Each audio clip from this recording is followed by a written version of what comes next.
Hello, everyone, and welcome back to our virtual Mishnah Berurah here. We're holding Mishnah Berurah Chelik Aleph, and we will be learning today, B'Yetz Hashem. We'll be completing Daf Nun Aleph Amid Beis, Nun Aleph Amid Aleph, and Nun Aleph Amid Beis.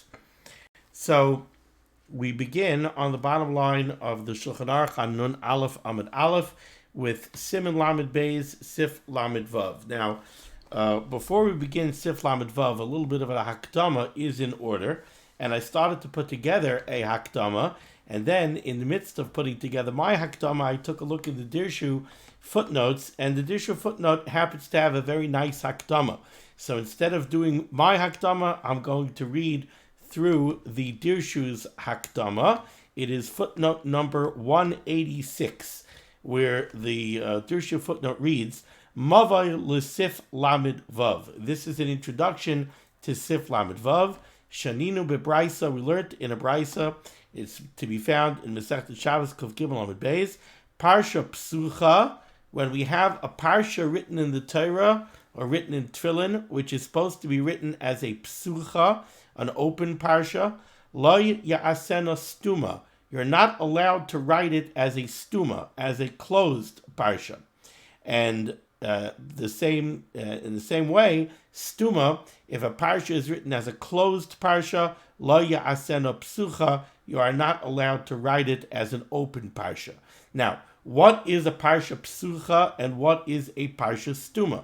So here we have a very famous machlokes rishonim, a machlokes Rambam and the Rosh. V'nechliku Rambam v'Harosh, the Rambam and the Rosh disagree. Mahi parsha psucha, what constitutes a parsha psucha, an open parsha, or mahi parsha stuma, and what constitutes a parsha stuma, a closed parsha. Das Rambam. It is the opinion of the Rambam to be found in Perek Ches B'Hilchos Sefer Torah. She parsha psucha, an open parsha, he parsha shemaschilim lekoisva betchilas hashita. A parsha psucha is a parsha where we begin to write at the beginning of the line. V'arevach shelafaneha, and the space before it. What does that mean, the space before it? We're starting at the beginning of the line. The space before it is on the previous line. V'arevach shelafaneha, the space before the beginning of this parsha, pasuach, is opened al yedei shemeniach b'shita shelafaneha, by virtue of the fact that on the previous line we leave a space chalak, empty, kishir teisha oisiyos, the length of 9 oisiyos. So the first thing that the Rambam says is, you want to know what a parsha psucha is? A parsha psucha is a parsha that begins at the beginning of a new line. But not only does the parsha begin at the beginning of the new line, on the previous line, which is the last line of the previous paragraph, we don't go all the way to the end of the line. We leave a gap 9 oisiyos long. So on the last line of the previous paragraph, we have a gap of 9 oisiyos, and then we begin a new parsha right at the beginning of the new line. That's called a parsha psucha, according to the Rambam. Ukishaloi nisha bar revach kazeh, if we're not able to leave 9 empty spaces on the previous line, and we want to start a new parsha. We want to start a parsha psucha, but we finished the previous parsha, and let's say we only have 3 oisiyos left to the end of the line. What do you do then? So then the Rambam says, meniach shita shleima pinuya. Then what you would do is you would skip an entire line. So from this Rambam, what do we see so far? What constitutes a parsha psucha, an open parsha? The Rambam gives us 2 eitzes. Eitzah number 1 is, you finish the previous parsha, and you leave a space of at least 9 oisiyos. 9 oisiyos or more at the end of the line. Then you go to the next line, and you begin the next parsha at the beginning of the line. That's a parsha psucha. Now, what happens if when you ended the previous parsha, you did not have 9 character spaces left at the end of the line? You only had 4 or 5 or 8 or 3. So then you skip an entire line and start the next parsha at the beginning of the line. That also constitutes a parsha psucha. Uparsha stuma, What's a parsha stuma? A closed parsha. He parsha shemaschilim lekaisva beemtza ashura oy beseifa. A parsha stuma is any parsha that you start in middle of the line or at the end of the line. V'yesh revach betchilas ashura oy beemtza, and there's space either at the beginning of the line. So according to the Rambam, if you start a parsha by indenting 5 characters, that right away is a parsha stuma. Or you finished, you wrote a few words at the beginning of the line, then you made a gap, and then you started writing again. Those are all parsha stuma, according to the Rambam. So that's the sheet of the Rambam. Now we go to the next paragraph. Das HaRosh. What's the opinion of the Rosh to be found in Hilchos Sefer Torah Siman Yud Gimel? Sheparsha psuchihi sheminiach betchilas ashura shir teisha oisiyos chalak. According to the Rosh, a parsha psucha is you have a new line, you indent 9 characters, umaska lichtov misham v'hala, and you write from there going forward. Now, according to the Rambam, that's a stuma. According to the Rambam, a parsha psucha, you always have to begin at the beginning of the line. If you begin anywhere other than the beginning of the line, according to the Rambam, I don't care how much room you have blank before it. If you start in the middle of a line, it's a parsha stuma. But according to the Rosh, a parsha psucha is you skip 9 characters, you indent, and you start writing. That's a parsha psucha. So parsha psucha hi sheminyak betchilas ashur shir teisha oisiyos chalak umaska lichtov misham v'hala. Oy sheminiach b'seif ashur teisha oisiyos chalak umaska lichtov betchilas ashur shalachareh. So the Rosh also gives 2 cases of psucha. One of them is the Rambam's. According to the Rosh agrees with the Rambam. If you start at the beginning of the line and you left 9 blank character spaces at the end of the previous paragraph, the Rosh agrees with the Rambam that that's a psucha. But the Rosh has another case of psucha that the Rambam disagrees with. And that is, according to the Rosh, you could just start a new paragraph, indent 9 blank characters, that's a psucha. According to the Rambam, that's a stuma. Parsha stumihi, what's a parsha stuma according to the Rosh? Sheyesh revach be'emtza ashura. A parsha stuma, according to the Rosh, is when there's a blank space in the middle of the line. Umishnei tzidei harevach kosav. And on both sides of the blank space, there is writing. That's a stuma. U'kamoikein imeniach chalak shita shlema. According to the Rosh, also, if you skip an entire line, v'hiska lichtov b'shura shetachtea, and you start to write on the next line, harezu stuma. According to the Rambam, that would be a psucha. So here we have these 2 shitas of the Rambam and the Rosh. V'al Shulchan Aruch Kosav, the Shulchan Aruch writes, Sheyirei Shamayim Yotzi Yidei Kulam, that Yirei Shamayim should fulfill the requirements both according to the Rambam and the Rosh. How do you do that? Dahainu, Shekeshabal Lichtov Parshas Psucha, when you want to write a psucha, Yesayim es a parsha shelafanea be'emtza ashita, you should end the previous paragraph in the middle of the line, v'yaniach chalak shir teisha oisiyos, and you should leave a blank space that at least is the minimum size of 9 character spaces, because v'yaska lichtoi b'rosh hashita shetachtea, and then start to write on the beginning of the next line, because that is a psucha, both according to the Rambam and according to the Rosh. Ukeshabal lichtoi parsha stuma, and when you want to write a stuma, how you makayim both the Rambam and the Rosh, Yesayim es a parsha shelafanea betchilas hashita, and the previous paragraph near the beginning of the line, v'yaniach chalak yeshir teisha oisiyos, and then leave 9 blank character spaces, v'yamshich lichtov b'is hashita atzma, and then continue writing on that very same line. That's a stuma, both according to the Rambam and according to the Rosh. Because according to the Rambam, a stuma is a parsha that starts in the middle of the line, even if it's blank before it. But that's not a stuma according to the Rambam. Backtrack. According to the Rambam, any parsha that starts in the middle of the line, even if the whole line is blank before it, that's called a stuma. But that's not a stuma according to the Rosh. According to the Rosh, you have to have writing on the same line. and then a blank space, and then new writing, that's a stuma according to the Rush. So be Mekayim both. Start writing, end off the previous parsha in the middle of the line, leave blank spaces, start writing again. That's a stuma, both according to the Rambam and the Rush. Okay. Against that backdrop, let's take a look here. Nun Aleph Amud Aleph, bottom line in the Shulchan Aruch, Sif Lamed Vav. Says the Mechaber, Yasek kol parshi yoseh pesuchos.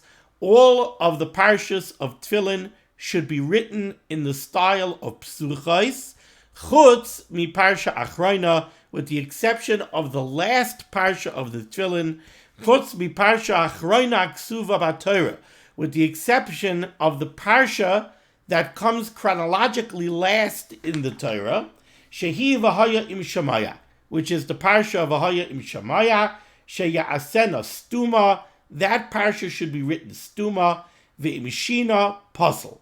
And the Mechaber rules that if you change from this way of doing it, then it's puzzle. So according to the Mechaber, Kadesh, Shema, v'hayaki yiviyacha, those parshas should be written in the style of psucha.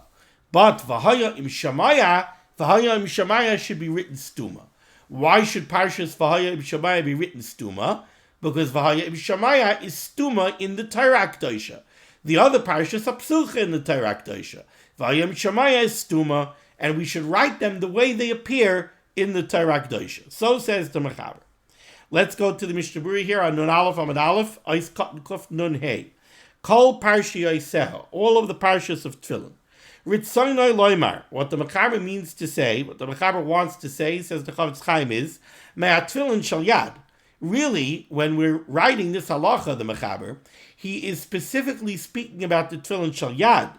Hoil v'hei nichtavais b'klaf echad, because the Tefillin shel yad, those are written on one klaf, and since it's written on one klaf, one parsha follows the other parsha on the same klaf, and therefore v'shayich ben psucha ustuma.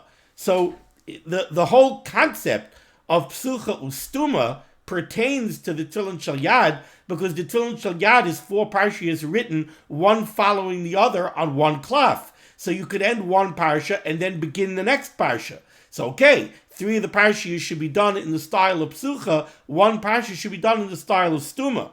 Dahainu, kshekeshabeniach makam chalak b'sov shita achrona shel parsha rishona kedei tesha oisiyos.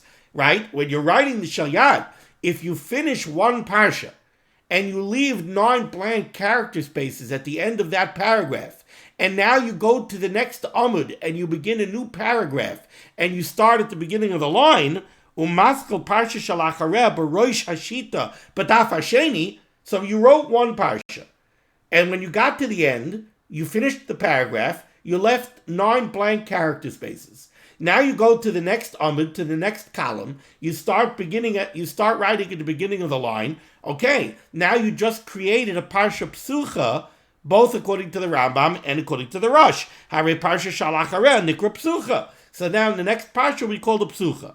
K'moshe b'sefer Torah nikreis parsha maskelos b'rosh hashita parsha psucha.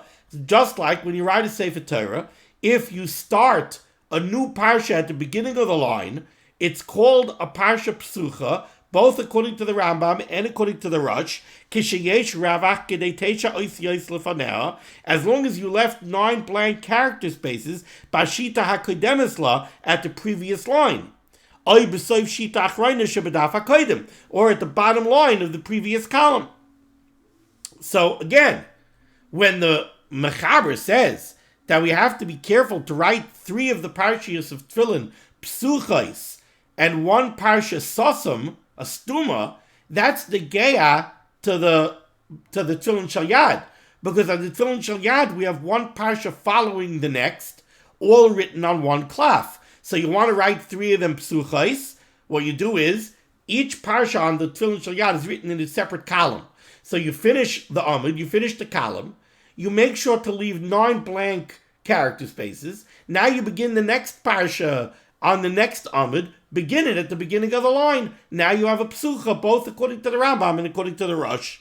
Aval b'tfilin shel roish, but when you're talking about the tefillin shel roish, she'aparshiyos nichtavin al arba klafim, where each parsha is written on a separate klaf, ein lahakbid bahen b'psuchais estumais. Says the Chavetz Chaim, according to the majority of Achrayim, there's no purpose at all in paying attention to whether you start the individual parshiyos of the Shal Yad at the beginning of a line or not. There's no connection to the previous parsha. They're written on 4 separate klafim. However, says the Chavetz Chaim, nagu lechatchila lahakpid bazeh. He says the minig is lechatchila to be makpid even by the tefillin shel roish. Kein kasra achrayim. V'ayin b'bir halacha b'matcha kasavdu b'shem apri begadim bazeh. Now, just to explain what this means, let's take a look at the bir halacha. Bir halacha divra maskel yasek kol parshi yiseh. Ayin b'Mishnah Berurah, he says, take a look at the Mishnah Berurah matcha kasavdu b'shem ha'achrayim le'inyan tefillin shel roish. Take a look at what I wrote about the tefillin shel roish in the name of the achrayim, that really there doesn't seem to be any reason to be makpid psuchais or stumais by the tefillin shel roish, because each parsha is written on a separate klaf, so there's no connection to the previous parsha.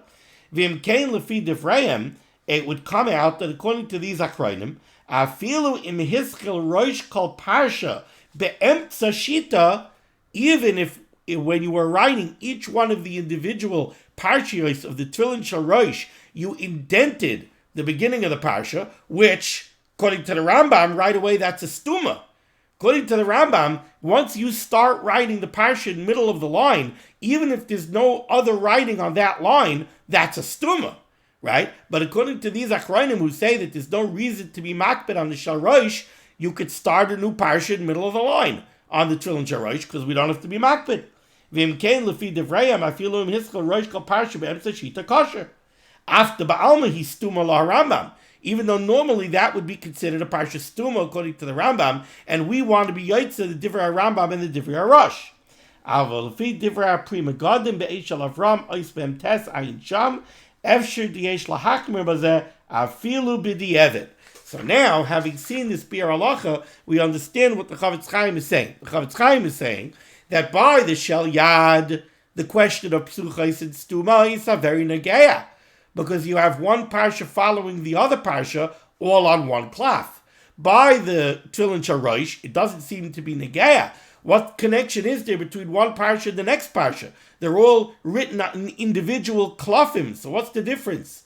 And therefore, most achrayim say, even if when you start writing a new parsha of the tefillin shel roish, you indent at the first line of the parsha, so what? Even though according to the Rambam that's a stuma, but so what? There is no parsha coming before it. There is no klaf before it. Yet the Pri Megadim says that we should be makbid, and therefore even the parshiyos of the shel roish, each parsha should begin at the beginning of a line. Okay. Ois Katan Kuf Nun Vav. So the Mechaber said all of the parshas should be written psuchais, with the exception of the last parsha, which is written in the Torah, which is written in the Torah as a stuma, and that's the parsha of V'haya im Shamaya.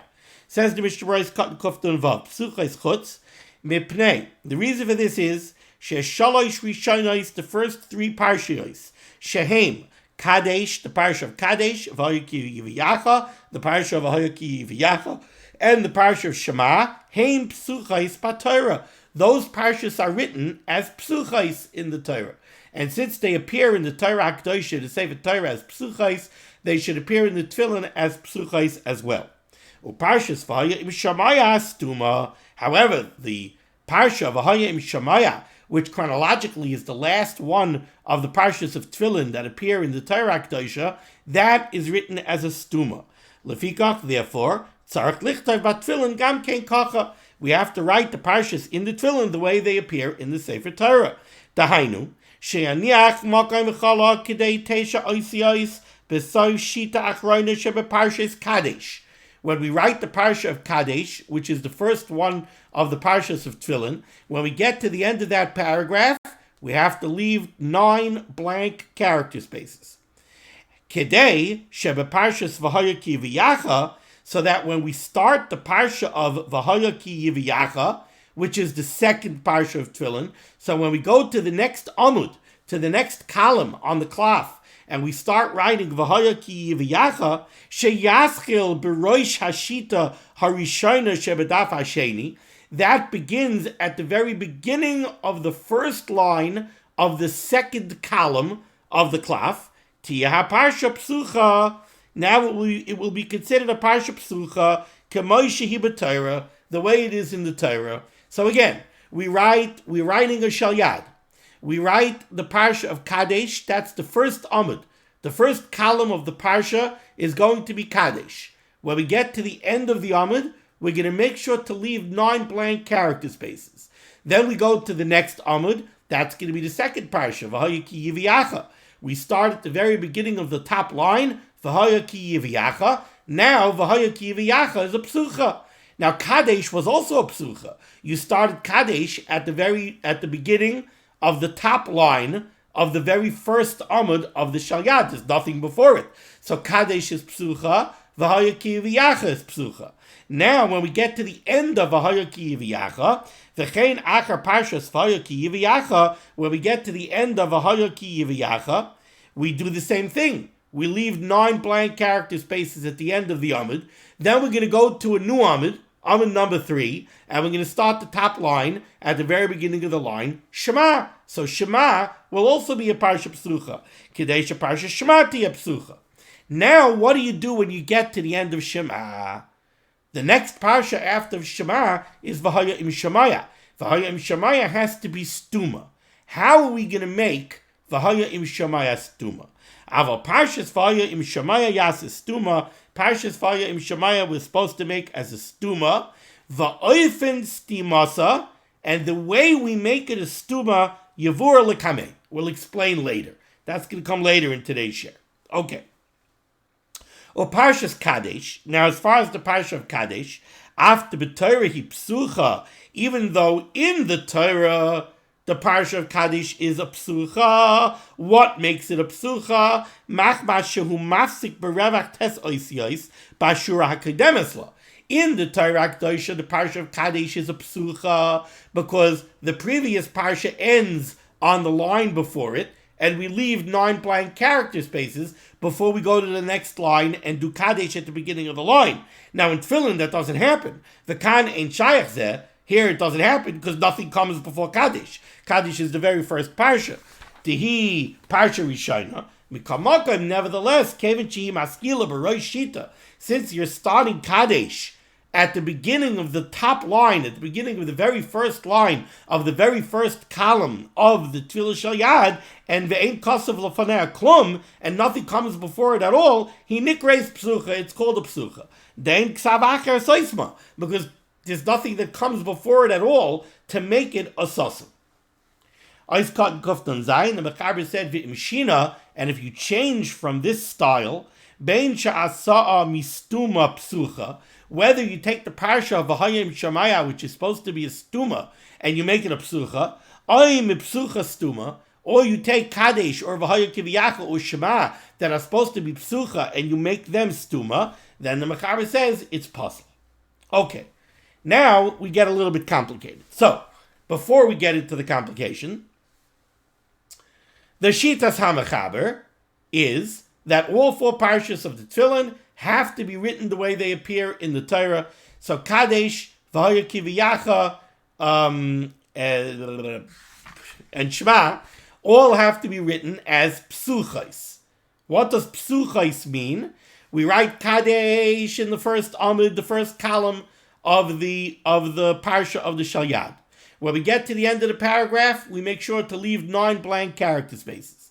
Now we start a new amud. We start at the beginning of the line, of the top line of the new amud. We start V'haya ki yiviyacha. Now V'haya ki yiviyacha is considered a psucha. Kadesh is a psucha because nothing came before it. V'haya ki yiviyacha is a psucha because it begins at the beginning of the line, and we left 9 blank spaces at the end of the previous line, at the bottom of the previous amud. When we finish V'haya ki yiviyacha, we make sure to leave 9 blank spaces at the end of the line, at the end of the amud. We go to the next amud, and start writing Shema right at the beginning of the line. So Shema is psucha. It starts at the beginning of a line, and there's 9 blank spaces at the end of the previous line, at the bottom of the previous amud.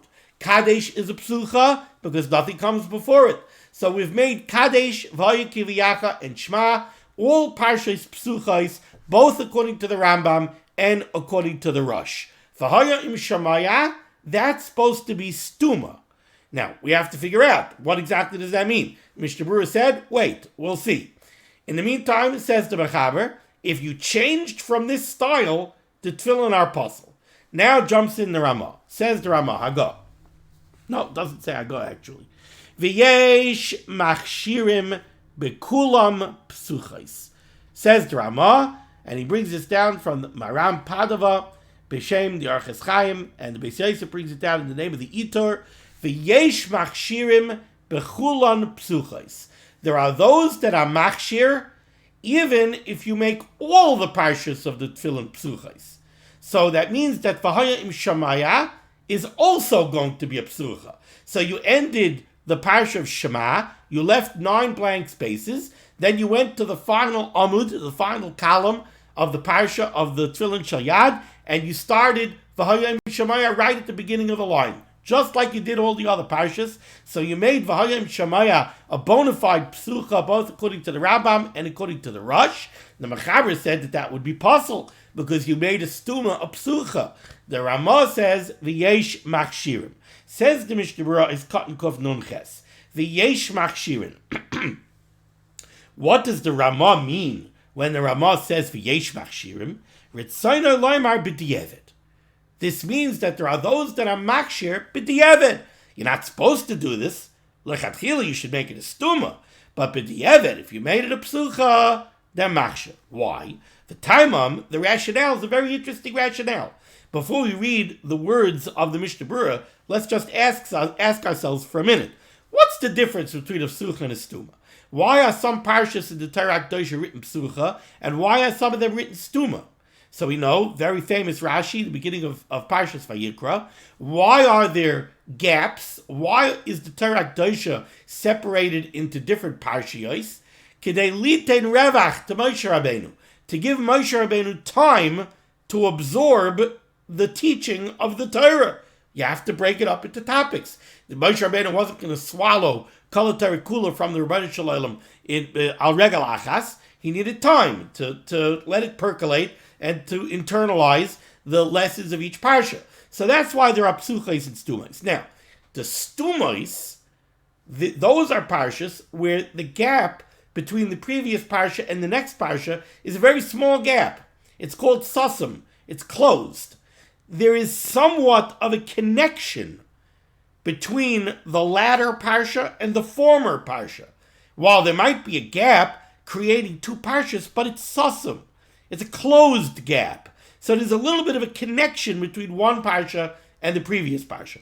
Psucha is a big gap, right? In the style that we're doing to be to the Rambam and the Rosh, we have not only did the previous parsha end, and we're starting a new parsha on a new line, but we even leave a gap of 9 character spaces on the previous line. And then we make sure to start on the next line. So it's a big gap. It's a significant gap. So there's really no connection between the latter parsha and the former parsha.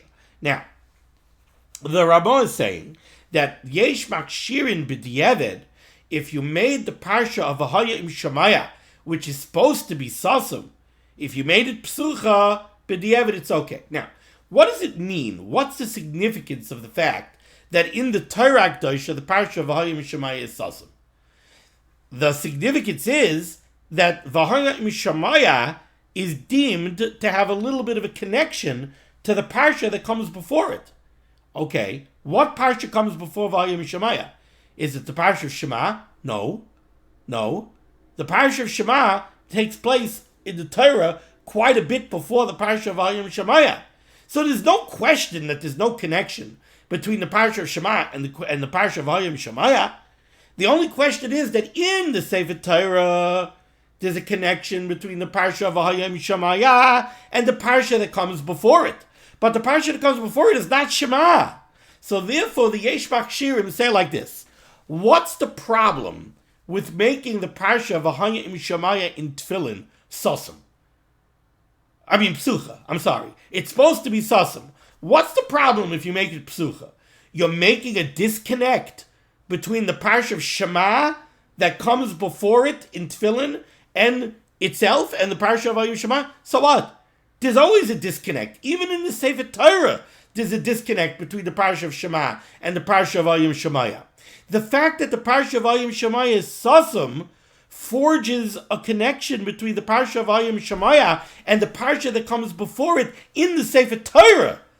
But Shema is not the parsha that comes before V'haya im Shemaya in the Sefer Torah. So if you made V'haya im Shemaya Psucha in the Tefillin, so what are you saying? You're saying that there's a disconnect between V'haya im Shemaya and Shema. Yeah, there is. There's a disconnect between Shema and V'haya im Shemaya in the Sefer Torah also. And therefore, these Yesh Shirim say, B'diavad, you're not going to passel the Tefillin because of that.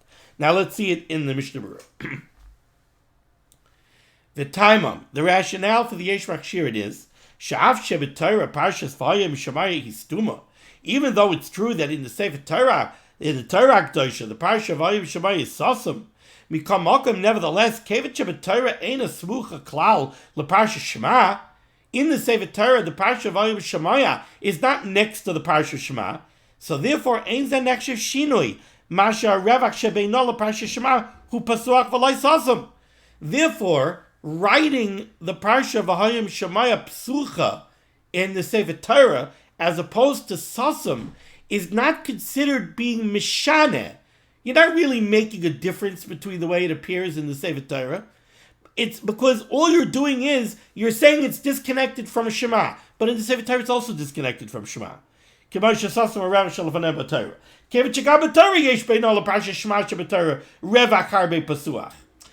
Sefer Torah, it's also disconnected from Shema. And the Achrayim are maskim to this Yesh Machshirim, that b'di'eved, certainly, if you made all of the parshas of Tefillin Psucha, it's still kosher, even though V'haya im Shemaya really is supposed to be a stuma. Eis kan kufta tes.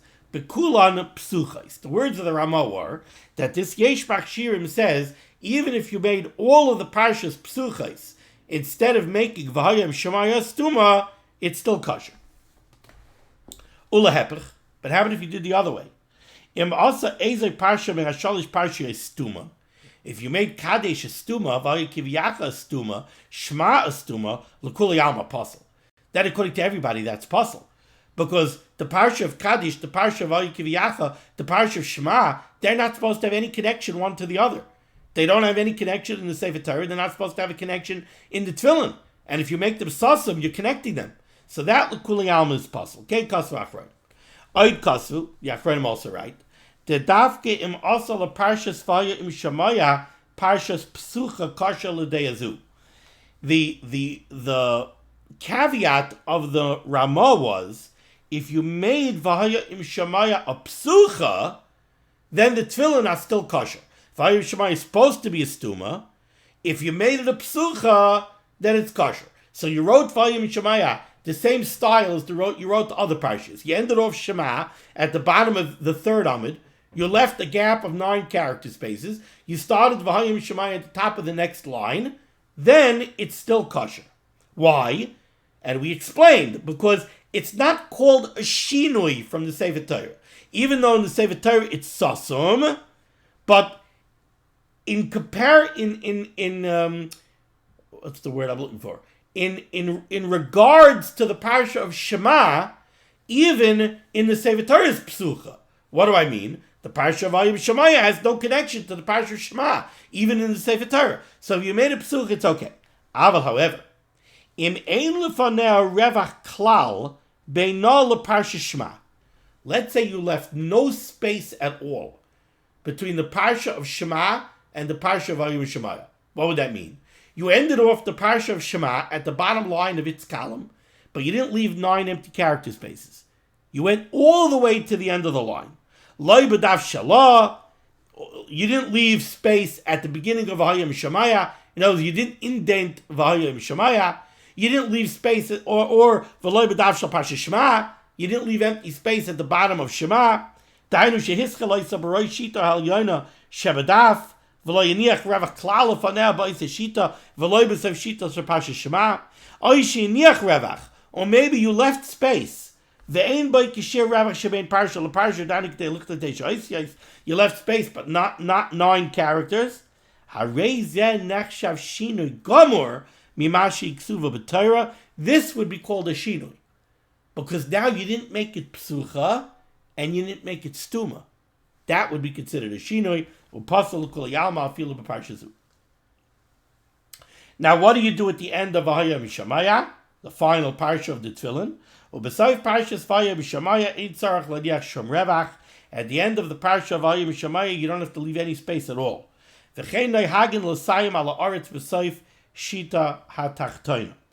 indeed, it is the minig to finish the parsha of Vahaya Mishamaya, which ends Kibah Shamayim ala Aretz.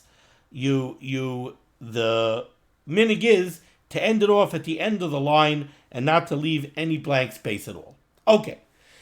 So, the Chiddush of the Ramah so far over here was that we have a Yesh Machshirim that says that B'di'evet, even though L'chatchila, the parsha of Vahaya Mishamaya, should be a stuma, B'di'evet, if you wrote it as a psucha, it's okay. But like the Mishnah Berurah so eloquently told us, Ritzayin Loimar B'di'evet, that Yesh Machshirim is only B'di'evet. But now the Ramah throws us for a loop. Near the end of the second line, Uve Medinais Elu, and in our regions, Naihagim Af Parshas Vahaya Im Shamaya B'Rosh Hashita. The minig is to start the parsha of Vahaya Im Shamaya at the beginning of the first line, Kishara Parshiyos, and to make it psucha like all of the other parshiyos. Now, it's very, very interesting, right? We just said that this Yesh Machshirim is only B'di'evet, and seemingly the Ramah is telling us to do something which is B'di'evet L'chatchila. He's telling us that that's the minig. Maybe he's not telling us to do it, but he's saying, our Medinas, the minig is to make it a psucha, even though we just said that that's only B'di'evet. So let's take a look at Mishnah Berurah's Katan Kosamach of the Medina Selu.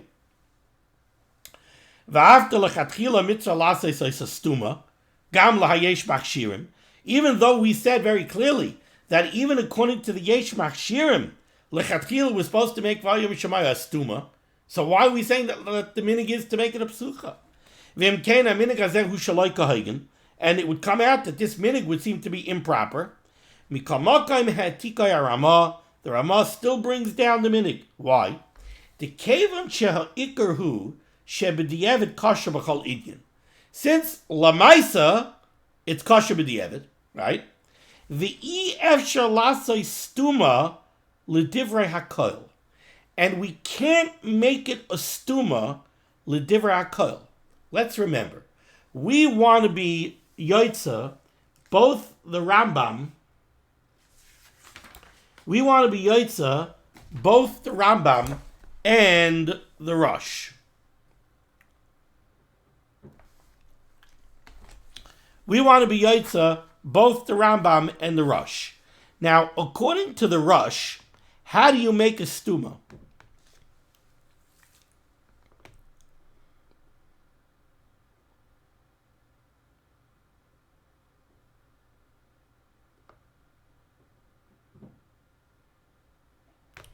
I think the point over here is, give me 1 second, bear with me, I'm sorry.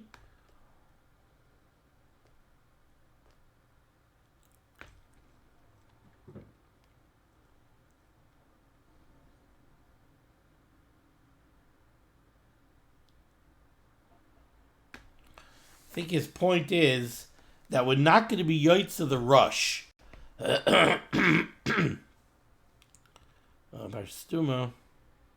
No, it's the other way. It's the Rambam. We can't be yoitz of both the Rambam and the Rush to make the Parsha Vahaya Imishemaya a stuma. Because in order to make the Parsha stuma, let's see, according to the Rambam, to make a stuma, you have to start writing in middle of the line or at the end of the line. according to the Rush, there are two ways you can make a parsha stuma.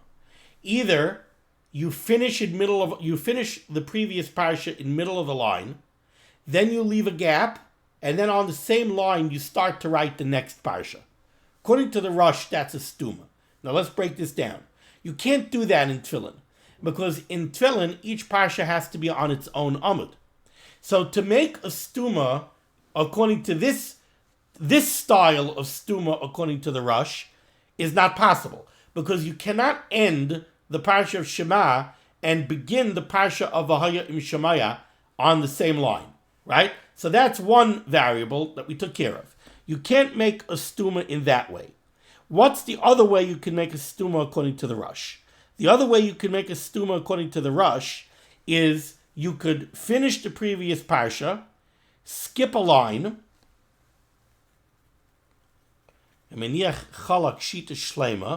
skip a whole line, and start writing on the next line. So that would be a stuma. Why can't you do that? Maybe it has to be the line beneath it. All right, I figured this out, but I forgot it. I'll have to remember it again. So I'll, Mitzvah Hashem, in the next chair, I'll clarify it.